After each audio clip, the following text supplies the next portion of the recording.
Okay, we got another sequel to Alien. What's the Alien franchise, right? Yeah. All right, let's talk about it.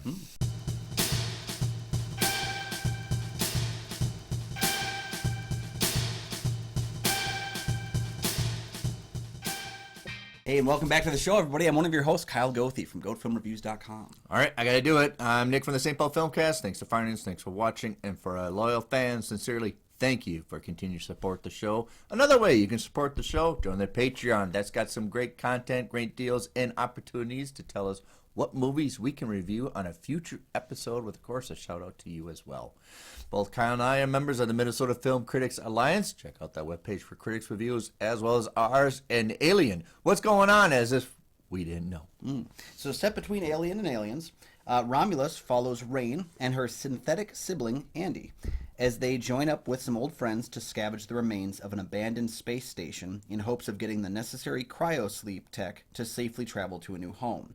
What they find aboard is far more horrifying than they could have possibly anticipated. Okay, by now, millions of you have already seen it. Hopefully, you've seen it before you started watching this. A lot of accolades. People are really happy about the reviews, as well as I am pretty much positive on this. This, I think, was usually just going to be streaming. Yeah, thanks to the success of Prey, which was the, kind of subtle Predator prequel, Yeah. that kind of saved that franchise after a number of unliked sequels. Yes. Kind of elevated this film to getting released theatrically, which was the smart move, in my opinion, because I feel like Prey would have looked so much better on a big screen in a theater. Much more smart moves than any character that's in the Alien franchise. So I say, it's a pretty much a kind of a sequel that we've been itching for. It's kind of in the nexus of all the templates of an Alien franchise. You have AIs. They always like to talk about the AIs. You have a corrupt company competition that dominates the world with anything it does, right? Yeah. You can't get away from it. And then you got a bunch of idiots that's trying to steal stuff. And of course you have the aliens who are just doing what they always do. Yeah. But I think what's necessary to point out here is, while the story is very simple to the franchise, very very much hitting those beats that you are familiar with. You know what's going to happen when they go to the space station. Yeah. You don't even have to watch a trailer. Right? But the thing is, I think these characters are the most understandably dumb characters. You know what I mean? Like, these are not scientists in this film. So often in the Alien franchise, we have people of science who are making dull decisions. This is a film where there are people that are very much younger people that have never been off their own world, never really had to do this, and they're breaking the rules. A little ignorant, and that happens with a lot of... It's a caper case. It's a bank robbery case. It's easy, one job. I love when they always say, it's an easy job. No problem. Yeah. You know what's going to happen. You don't say it. It's like pitching a no-hitter. You never bring it up, okay?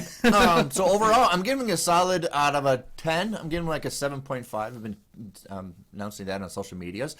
I like the build-up. We all know what's going to happen. There's a few jump scares that are kind of happy that I'm there. There's a few little twists, and I'm like, oh, yeah.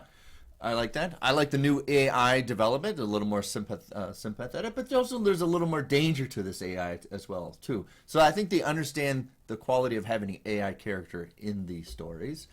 I think, but overall the story is a little compressed. It's a little too stuffy.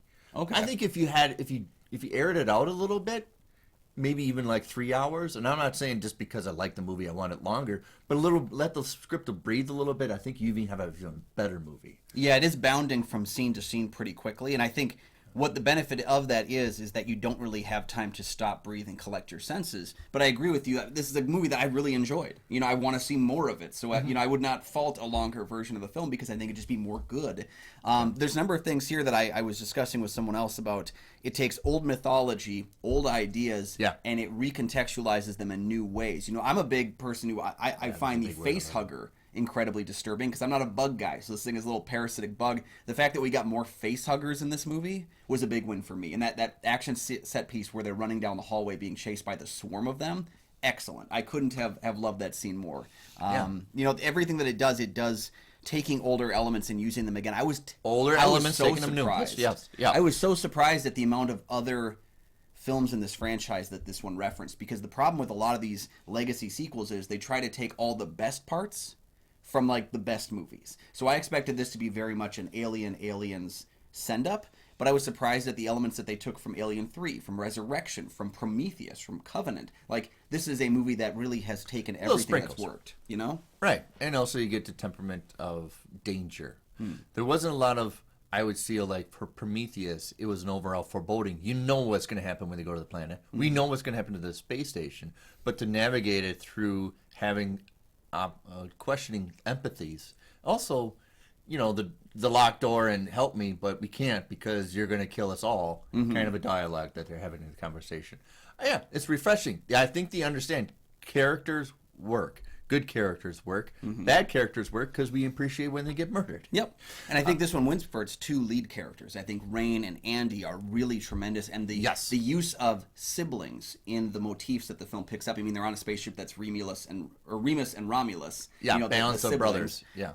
And then we also have these two siblings that you can see the love from moment one, even though one is a synthetic and one is a human. You can see that they still love each other, even though they do not share DNA. Yeah. I wish, because in the original AI from Alien, his name is Rook, and then we get Bishop. Why couldn't it be another piece from the chess set, like Pawn or something like that? Or well, because this is Andy. This is like the, I think it's this. I think the origin story for this one is interesting, and I think I would go out to say it. David Johnson has my favorite synthetic performance in this franchise. Yeah, I love it's the way he did it's a this. switch of somebody that.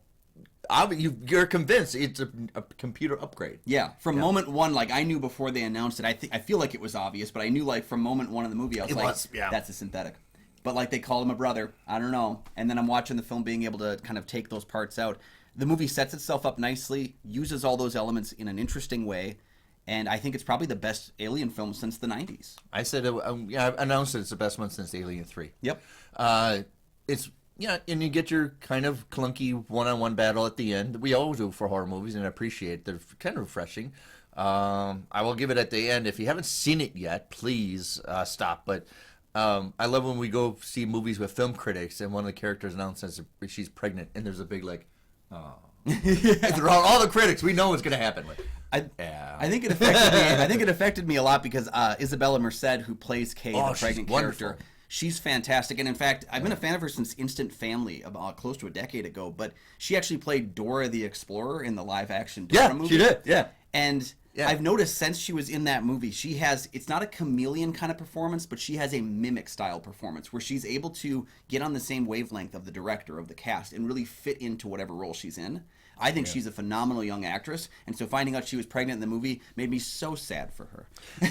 Yeah, before we wrap it up, I would say, please, this is great production set design. Alien franchise work with production design. This is great sets. I love all the intricacies. I'd like to spend a little more in this drab world. I like the cars. I like everything. It's almost like going back to like Alien and Aliens of the set designs and everything.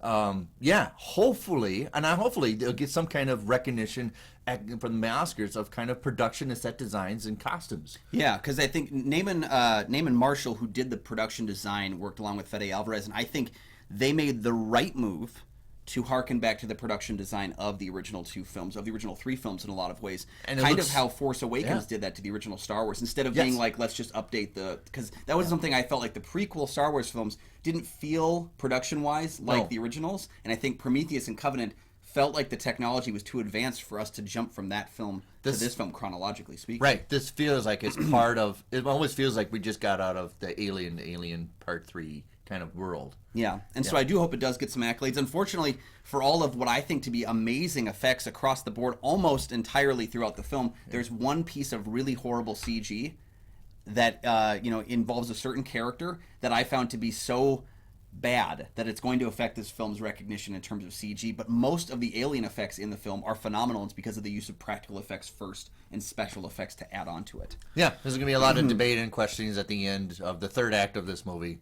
A lot of people are probably going to be polarized about what they happened at the end. Yeah. But we kind of knew we were going to get there anyways, because it always happens with the Alien movie, and that's what I appreciate it. It's familiar, but it's refreshing, but it's something that takes along that, I recognize this is part of its universe. Yep. I love that the bad guy, overall, the bad guy is the company, who won't leave these species alone, won't leave humans alone. Yeah.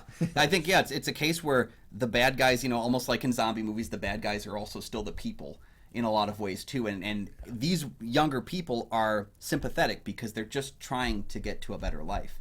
Isn't that a noble thing to want to do, that you're going to commit a crime. You know, kind of like Don't Breathe, actually. Fede Alvarez's other film, they're going to commit a crime. I in order saw a to get lot to a better more life. with Don't Breathe in this movie than maybe because it's just his style. Yeah. Yeah. So, what do you think of our assessment of Alien Romulus? We are going full board. I really enjoy it.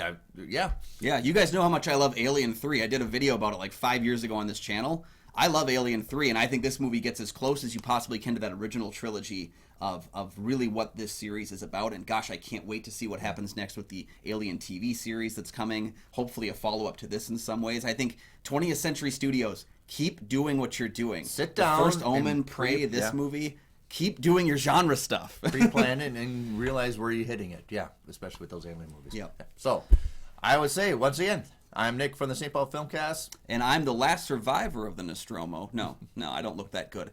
Kyle Goethe from GoatFilmReviews.com. We'll see you next time.